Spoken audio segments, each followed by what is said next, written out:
Bom, a floresta amazônica é a maior extensão de floresta tropical que se tem no planeta, né? Só esse aspecto já define uma série de particularidades da floresta que são únicas e singulares, né? Mas um elemento que é bastante singular da floresta amazônica, ou do bioma amazônico como um todo, é uma interação muito profunda com as questões de clima.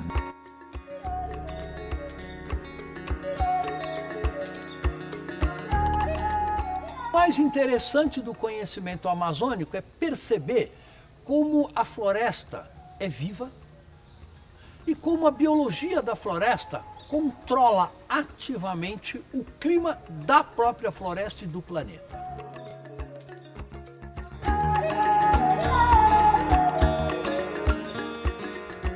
No entanto, a gente ainda não consegue abstrair e imaginar na nossa cabeça o tamanho daquele complexo. É um complexo que é capaz de fazer funcionar o sistema climático na América do Sul e interferir no sistema climático planetário de uma maneira poderosa e benéfica, né, positiva. Não é simplesmente uma interferência aleatória. Você entra e vê o tamanho daquelas árvores, elas são majestosas, são muito lindas. E como o funcionamento dessa floresta ele é tão... todos os compartimentos são muito interligados.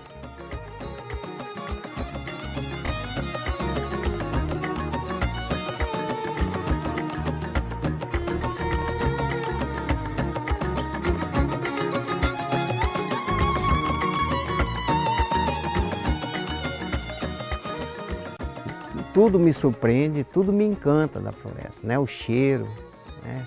O som da floresta, tudo isso, tudo. Isso é minha vida.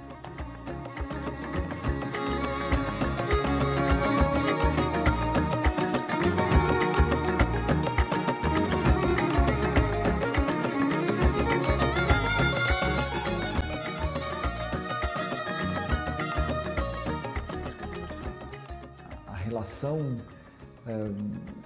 de vivenciar um ambiente onde a expressão da diversidade é absolutamente clara, né, nos leva a se entender como parte desse universo, né?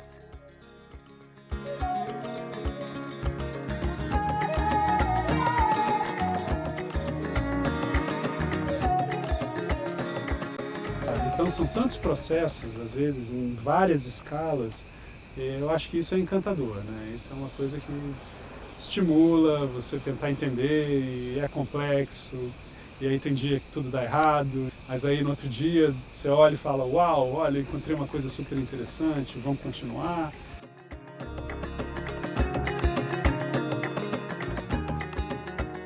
Cada nova expedição, cada novo estudo descobre novidades estratosféricas, como seria de se esperar, considerando a dimensão astronômica da complexidade que tem no Parque Tecnológico da Amazônia.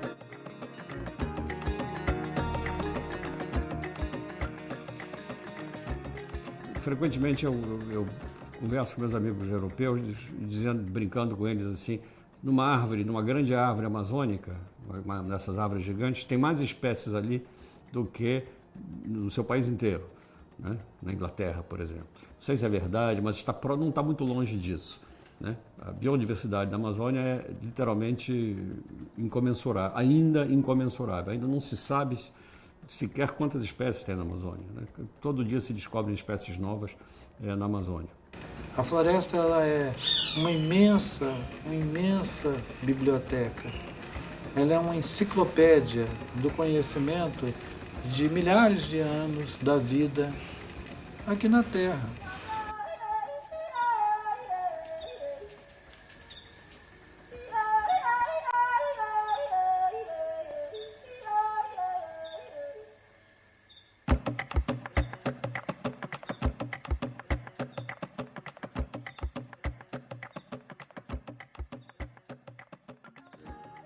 A vida no nosso planeta é baseada em carbono, né? Não só para nós, seres humanos, como todos os seres vivos do nosso planeta dependem do carbono para a sua própria constituição.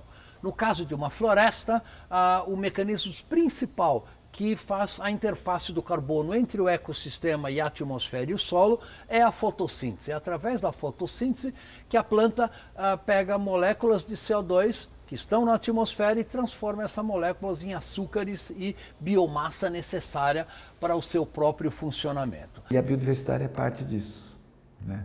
A biodiversidade é parte desse processo de funcionamento desse sistema, né?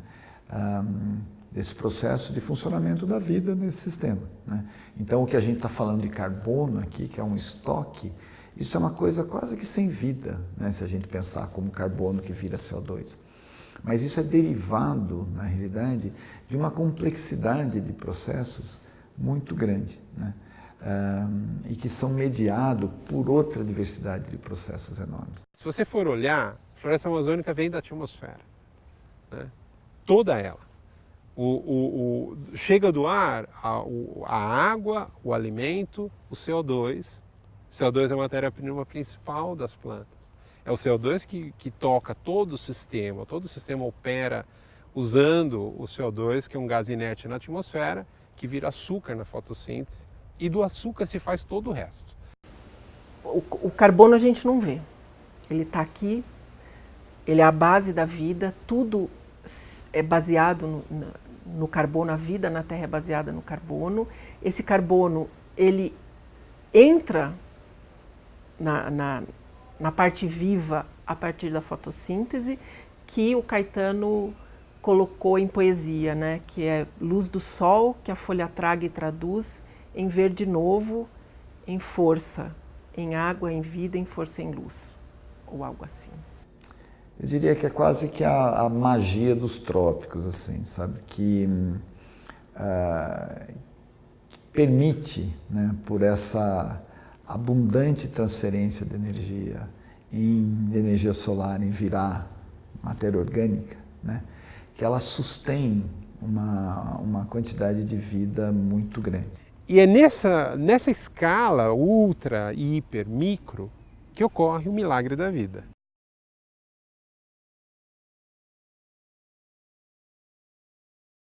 Então, veja, nós sempre estamos procurando links, né, ligações entre o funcionamento da floresta e o clima. E isso se dá de um número enorme de fatores. Por exemplo, emissão de vapor d'água, né? Então, quando uma planta abre os seus estômatos para fazer fotossíntese, basicamente, ela, ao abrir o seu estômago, ela também permite a evaporação de água desta planta. Interação de autorregulação entre esse sistema biológico e o sistema físico, né? De onde toda a hidrologia da região está incluída. Uma árvore que está transpirando e está emitindo compostos que são importantes para a formação da chuva, que está conversando com outra árvore pelo sistema radicular ou pelo sistema de micorrizas, de fungos, a gente não escuta, a gente não vê, a não ser que tenha um microscópio, não escuta a não ser que tenha um sensor que vai e amplifique aquela comunicação silenciosa. Os gases que saem são invisíveis, são vaporosos e transparentes, então você não vê tampouco, você vê o efeito, é as nuvens se formando. Mas se você não estudar, não pegar uma amostra daquele gás, como a gente faz aqui, e estudar todos os detalhes, a gente não tem informação explícita sobre aquele fenômeno. A floresta, a árvore, ela se comunica por meio desses compostos orgânicos voláteis. Então, nós hoje, com o avanço da tecnologia, nós conseguimos ver isso daqui, uma coisa que a gente apenas sentia, né? Esse cheiro da floresta, esse som da floresta, essas coisas. E hoje você consegue analisar isso. Então, por que uma floresta emite compostos orgânicos voláteis? Porque esses compostos orgânicos voláteis, através da química da atmosfera, se transformam em partículas. Estas partículas formam gotas de nuvens, a microfísica dessas gotas de nuvem faz elas crescerem e faz fornecer água para aquela própria planta que emitiu aquele composto orgânico volátil. Eles formam o que a gente chama de núcleos de condensação de nuvens, ou seja, ele atrai o vapor de água e formam gotas. Senão o vapor de água fica disperso na atmosfera. Mas esses compostos eles conseguem atrair a água, esse vapor, formar gotas que vão formar as nuvens. E com isso, a precipitação que acontece dentro da própria Amazônia é produzida pela vegetação. Então, se você não tem vegetação, você diminui muito a formação de gotículas, porque o vapor está lá, pode estar lá, mas ele não vai formar nuvem. Caiu uma chuva, ela infiltrou no solo, a árvore absorveu aquela água e transpirou a água de volta para a atmosfera. Essa água transpirada, o vapor d'água, formou outra nuvem que choveu nas proximidades ali. Isso é a reciclagem de precipitação na Amazônia. Então, é um sistema biológico extremamente eficiente para produzir chuva, por isso é que chove 2.000, 3.000 milímetros na floresta amazônica a cada ano. E essa máquina aqui é uma coisa fantástica, a floresta, o conjunto de árvores, né? A árvore em si é uma máquina extraordinária, né? E esse conjunto, quando elas estão todas aí juntas, é mais extraordinário ainda. E o que as árvores fazem? Elas transpiram quantidades, como a gente calculou, a floresta amazônica, os 5,5 milhões de quilômetros quadrados de dossel que ainda existem na Amazônia, colocam 20 bilhões de toneladas de água todo dia, por dia, diário, isso. E 20 bilhões de toneladas é mais do que o volume do rio Amazonas, que é o maior rio da Terra. Então, uma fração muito grande da água que chega, por exemplo, no Cerrado Brasileiro e no Pantanal, é uma água que nasceu lá no Oceano Atlântico Tropical, no Caribe, atravessou a Amazônia, foi processada pelo sistema biológico e, na verdade, acarretou a produção de alimentos aqui no sul do Brasil e no norte da Argentina. Bom, a gente com mudança climática pode ter substituição gradual por espécies que vão transpirar menos, por exemplo. E isso pode acabar tendo até implicações para esse transporte de umidade para fora da bacia. E aí você pode imaginar, tanto no cenário drástico como no cenário mais sutil, que isso vai resvalar nos sistemas humanos, né? As implicações socioeconômicas disso.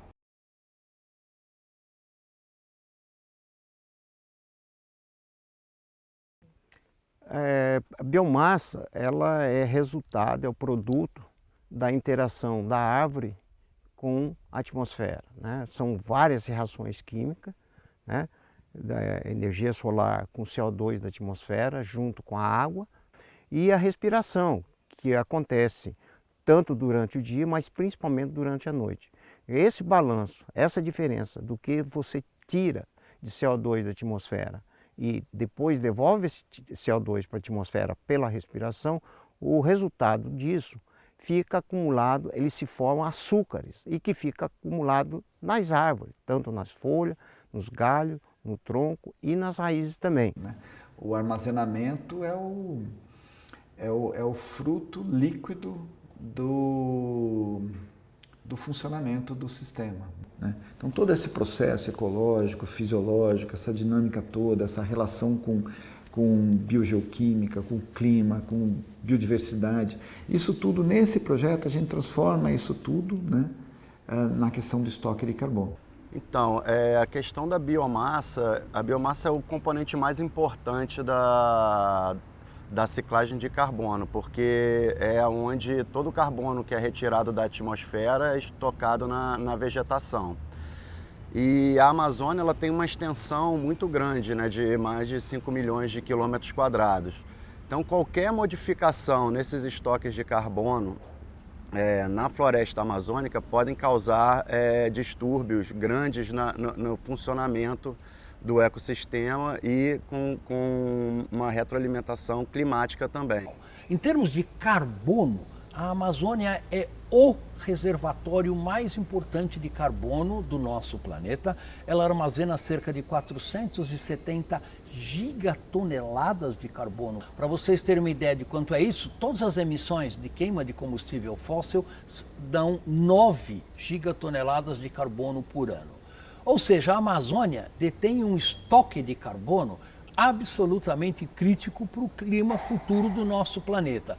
Qualquer perda, mesmo que seja 1 a 2%, positivo ou negativo no balanço de carbono da Amazônia, isso influencia tremendamente a concentração de dióxido de carbono atmosférico, que é o principal gás de efeito estufa, e, portanto, afeta a temperatura do nosso planeta. Pensar na floresta amazônica, é uma floresta que tem um estoque de carbono muito grande, que ele está atrelado à existência da vegetação e ao solo, desmata ou corta essa vegetação e coloca outra atividade, né? Seja pecuário, seja agrícola. Então, esse estoque de carbono que está numa floresta, seja ele na parte aérea, né, o que está acima do solo das plantas, ou seja na parte radicular, ele é transferido para a atmosfera, porque ele é oxidado, ou ele é queimado, ou vai lá micro-organismo e consome, então ele é oxidado. Isso aí vai para a atmosfera, né? Então, se você não sabe o estoque, a sua emissão, você estima de uma maneira menos precisa as suas emissões.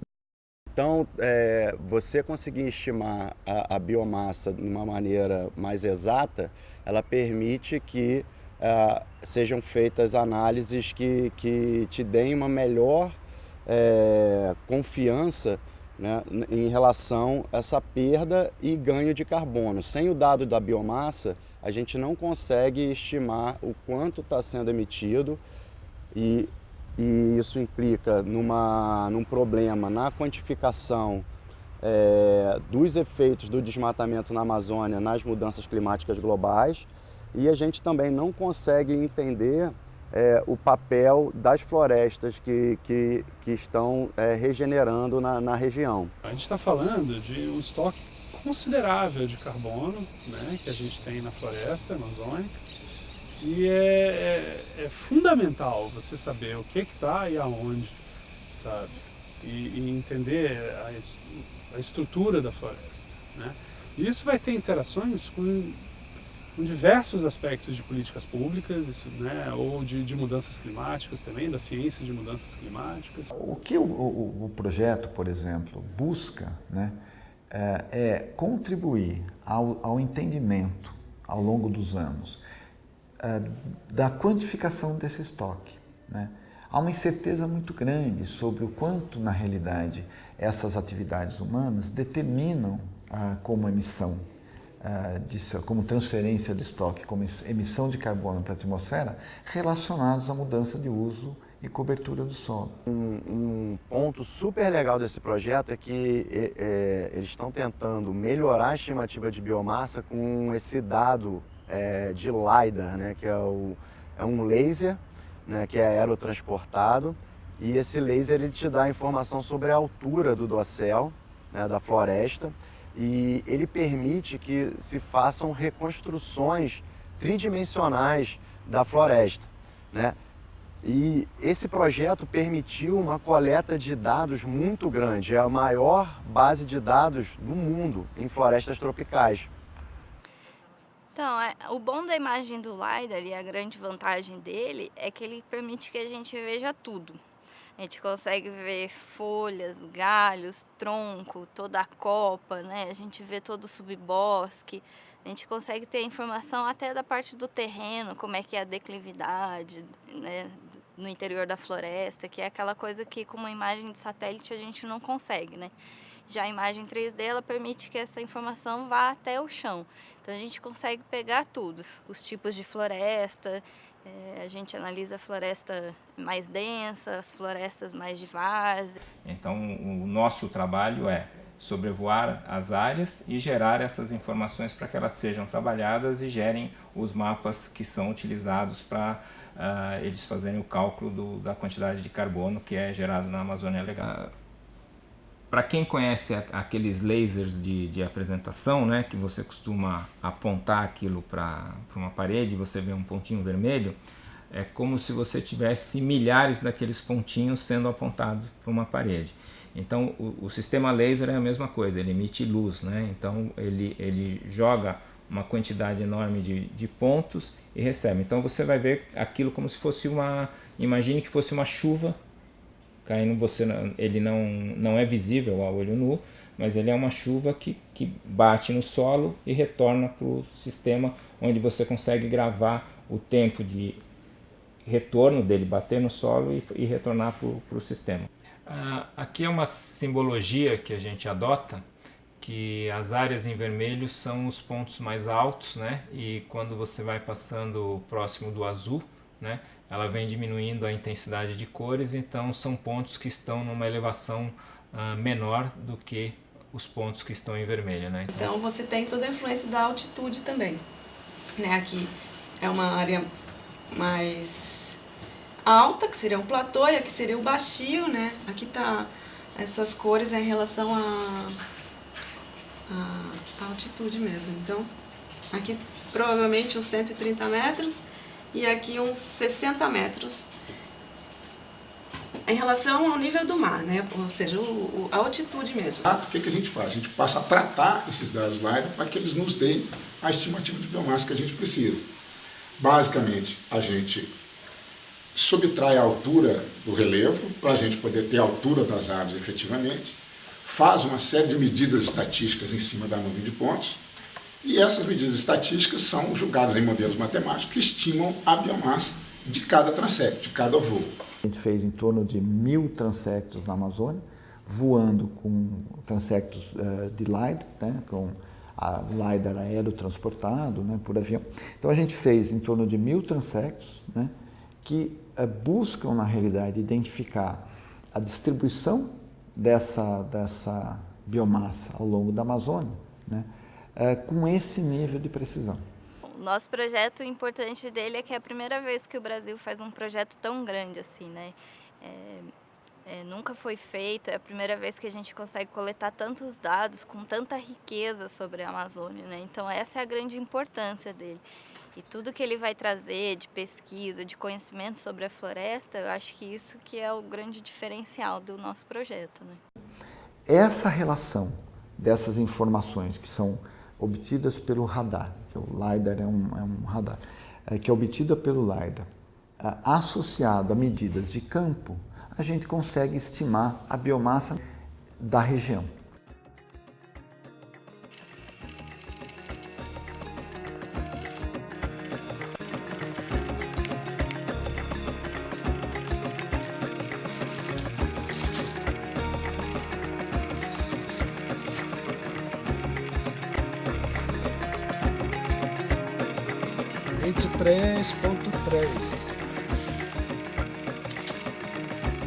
A gente faz o monitoramento do seu crescimento em milímetros. Então todo mês a gente usa um paquímetro, a gente tem essa janela daqui,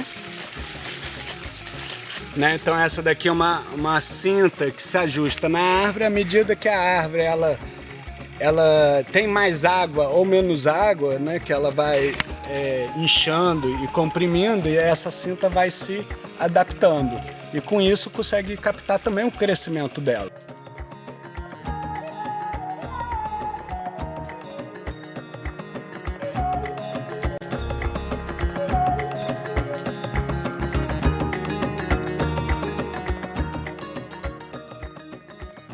E nas associações, por exemplo, há monitoramento de desmatamento, há monitoramento de mudança da cobertura do solo, a gente consegue ter uma estimativa melhor de quanto que essa atividade emite de carbono para a atmosfera.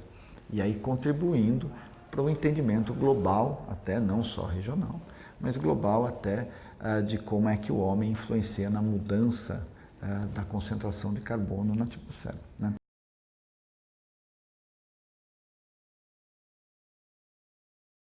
A Amazônia é um ecossistema que é altamente frágil, né? Ao contrário do que se imagina. Você imagina aquela imensa, gigantesca floresta, então você imagina que aquilo ali é eterno, vai durar para sempre, a menos que você passe com um trator por cima, mas na verdade a Amazônia é um sistema extremamente frágil, extremamente suscetível às mudanças climáticas globais, né? E o que está se verificando cada vez mais é fenômenos de secas sem precedentes na Amazônia. Uma coisa que é clara, né, o que a gente está sendo monitorada na Amazônia é o aumento dos extremos climáticos, né?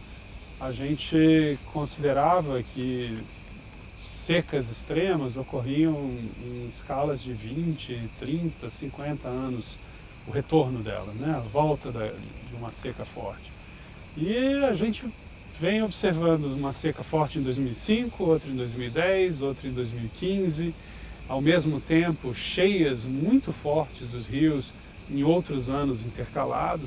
Na verdade, essa questão de extremos climáticos é um dos carros-chefes do nosso laboratório. A gente está sempre tentando associar esses eventos aos eventos climáticos. Então,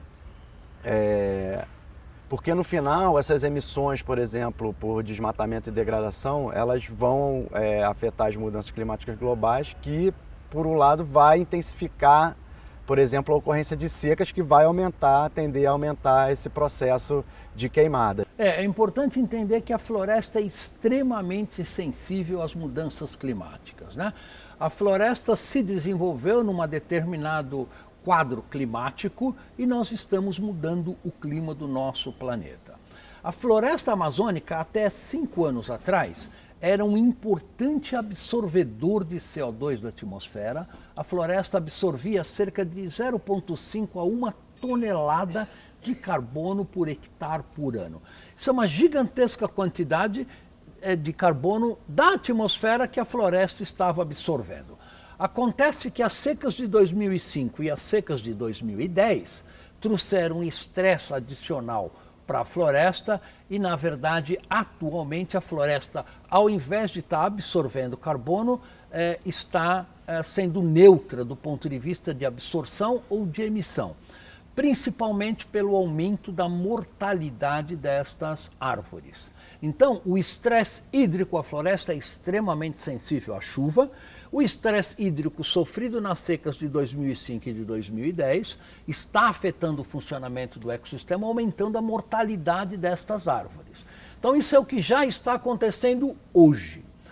Agora, as perspectivas futuras da floresta amazônica não são muito animadoras, no sentido de que, se nós permitirmos a temperatura do nosso planeta aumentar 3 a 5 graus centígrados, por exemplo, né, uma parte importante da floresta não vai mais ter condições de sustentar a produtividade primária que ela sustenta hoje, né? Ou seja, algumas enzimas que são críticas para o funcionamento do sistema fotossintético, elas têm limites na sua faixa de operação de temperatura. Por exemplo, passou de 39 graus, uma determinada enzima deixa de fazer aquele papel. E isto basicamente afeta a fotossíntese da floresta, que é o grande mecanismo metabólico da floresta para absorver CO2. E, portanto, nós podemos ter a floresta começando a emitir uma parte daqueles 470 gigatoneladas de carbono de volta para a atmosfera. E isto realmente é um perigo enorme para a humanidade, porque isso pode trazer uma realimentação positiva para o aumento do efeito estufa, e o que pode levar a um aumento muito maior ainda da temperatura do nosso planeta.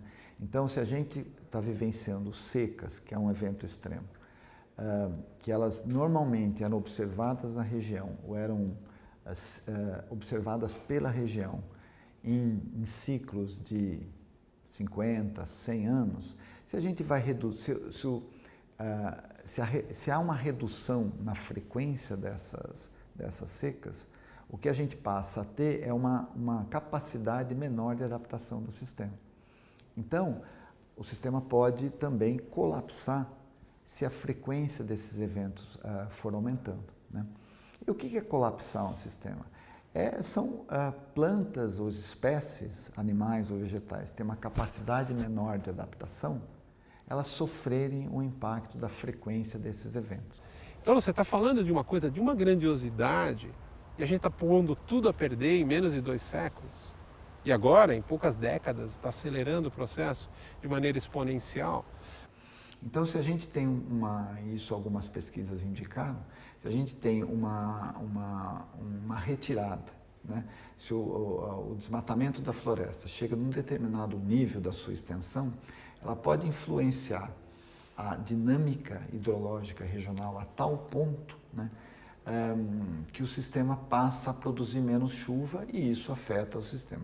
Então isso é uma ação que ela está muito atrelada a essa atividade antrópica, né? Que às vezes as pessoas nem sabem, e eu acho que a maioria das pessoas não sabem, o valor que essas coisas têm.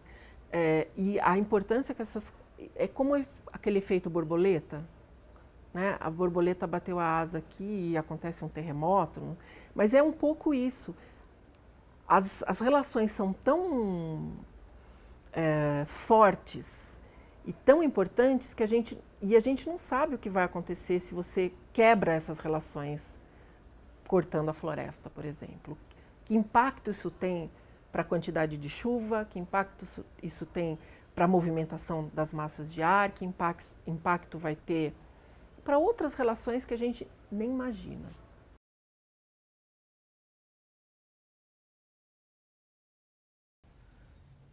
Olhar a Amazônia como um recurso é uma tragédia.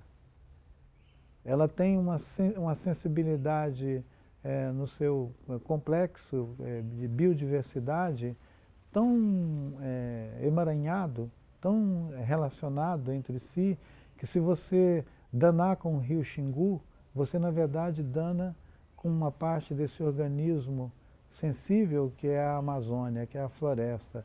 Se você machuca o rio Madeira, se você dana com o rio Santo Antônio, que são todos rios que já foram barrados nos últimos 10 anos, o Tocantins, o Araguaia, o Tapajós. É uma política muito suicida para o Brasil como um todo, não só para a Amazônia, né?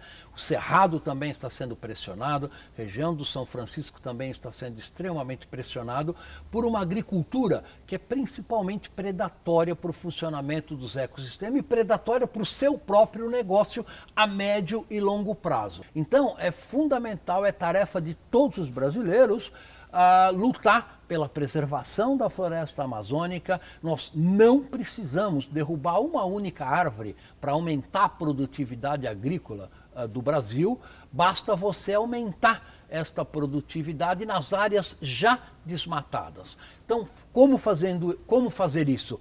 Basicamente aumentando a eficiência do processo. A pecuária que se faz na região amazônica é de muito baixa eficiência, é predatória para o funcionamento do ecossistema e isto tem que ser mudado. A Amazônia é muito diversificada e a economia da Amazônia tem que ser igualmente diversificada. Assim como a sua população tem que ser diversificada. É bom que a maior quantidade de índios estejam mesmo na Amazônia, de ribeirinhos, de quebradeira de coco, de babassueiros. Esses modos, esses estilos de vida, essas formas de ser e estar no mundo, ela não deve ser encarada como uma sobrevivência, um resquício, um remanescente. Deve ser algo que tem a sua singularidade, que precisa, sendo uma maneira de vida, uma forma, uma escolha de ser e estar no mundo e ocupar o espaço da Amazônia. É diversificar. A economia tem lugar para a agricultura? Tem, mas deve ter lugar também para o índio, tem que ter lugar também para o pescador tradicional e limites no uso extensivo da floresta. Isso não pode continuar. E para isso é preciso que nós contemos com as tecnologias locais, com as tecnologias nativas, com as tecnologias chamadas tradicionais, que desenvolveram centenas de cultivares, de plantas, de sistemas agrícolas tradicionais que são absolutamente fundamentais, né, para a alimentação brasileira. Veja, a biodiversidade que a floresta amazônica tem, que é única no nosso planeta, tem um valor intrínseco enorme nas próximas gerações, né? O que o Brasil precisa realmente fazer é saber explorar esta biodiversidade, procurando novos compostos químicos que estão presentes na floresta, esperando para serem descobertos, que podem ter valores terapêuticos para um número enorme de doenças, né? E você pode olhar a Amazônia como um gigantesco banco genético, né, para as próximas gerações. Veja o que aconteceu, por exemplo, com uma parte importante do meio oeste brasileiro.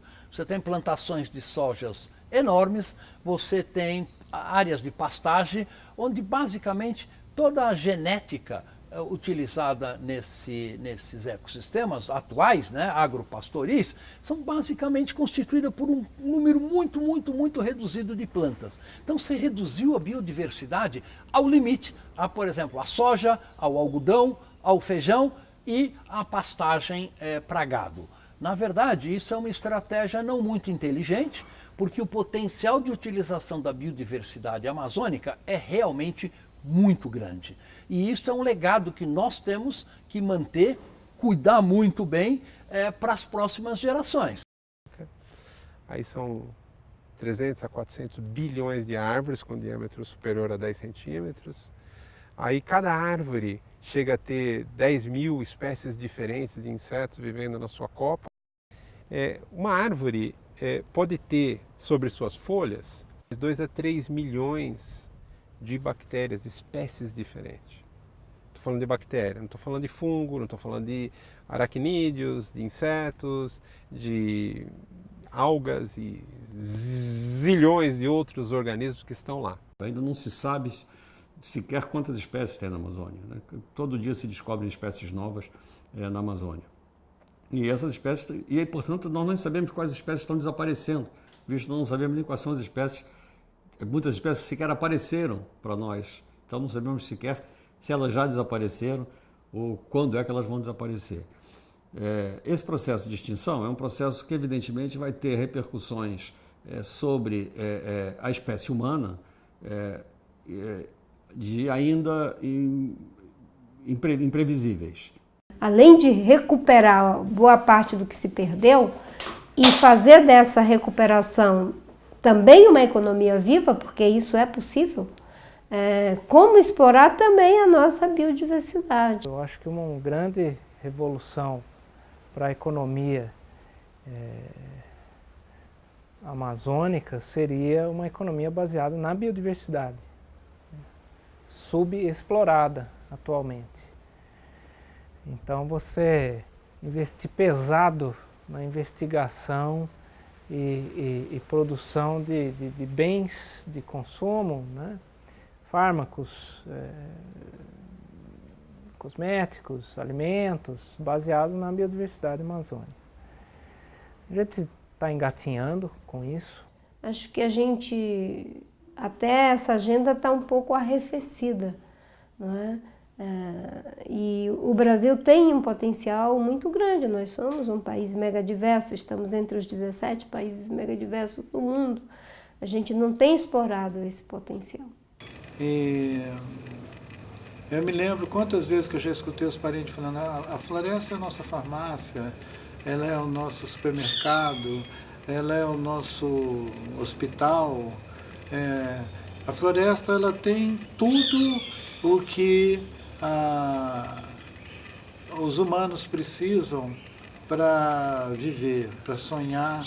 A relação dos povos tradicionais com a floresta é uma relação dos quais eles são a floresta, eles são parte da floresta, parte desse ambiente, né? Dos quais eles são autóctones, que é a palavra, isto é, eles surgiram da terra, não no sentido, às vezes no sentido literal, mitológico, né? Mas no sentido de que eles consideram que eles pertencem à terra e não a terra pertence a eles.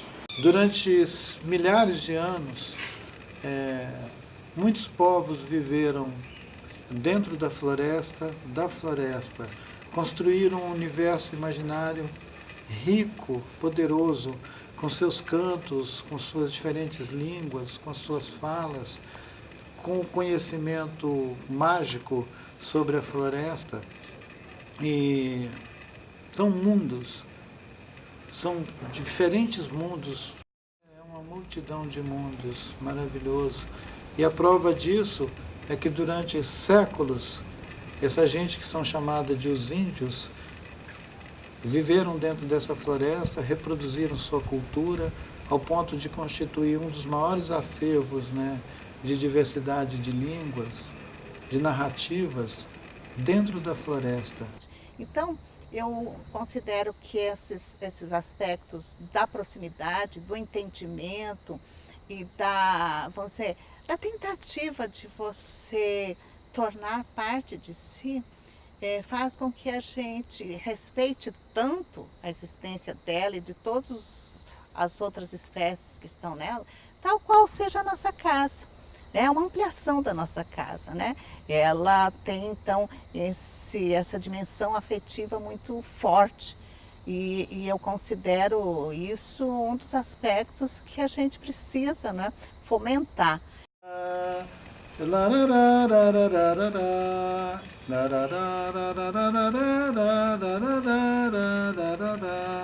É um primor a floresta com tudo que ela tem. É um primor a floresta com tudo que ela tem.